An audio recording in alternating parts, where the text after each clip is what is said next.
Epoka e ndërtimit të hidrocentraleve në Shqipëri titulloi libri i ri i inxhinierit Frederik Mustafaraj, autori tregon se në libër flitet për një epokë 50-vjeçare. Mustafaraj thotë se hidrocentrali në Koman është ndërtuar me forcat e shqiptarëve, ndryshe nga hidrocentralet e tjera që kanë pasur ndihmën e të huajve. Unë kam quajtur epokë se është një epokë 50-vjeçare. Nga fillimi i hidrocentralit të Selitës në 49-ën, 49-ën siç i thoni ju, dhe derisa u dorëzua Komani në 89-ën, në 11 janar 89-ës kemi vënë turbinën e fundit Komanit. Pra, në këtë periudhë u ndërtuan gjithë këta 5 hidrocentralet e vegjël dhe 3 hidrocentralet e Drinit.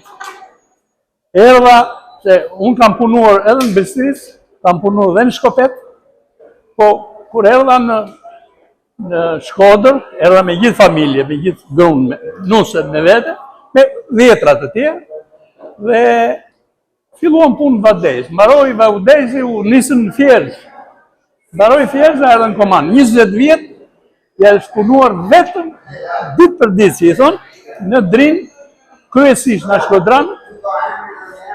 Gjithë Shqipëria ka dhënë kontribut. Po Shkodra ka pasur ngarkesën të madhe. Nga që edhe unë jetova në Shkodër, gjithë këto vite, 24 vjetë kam në Shkodër,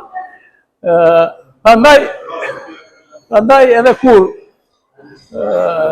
diskutuam për ta promovuar këtë libër, kishte mendime ta vëmë në Akademinë të Shkencave, jo thash do ta shojnë në Shkodër, se këtu me këta njerëz kemi punuar gjithë bashkë. Komani është bërë totalisht me forcat veta. Në qoftë se në hidrocentralet e tjera ka pasur ndikim nga të huaj, do të thonë ndihma rusët, kinezët e tjerë, në Koman ishte me të gjitha, edhe me mjetet financiare të vendit tonë. Prezantimi i librit organizuar në ambientin e bibliotekës Marin Barleti në qytetin e Shkodrës.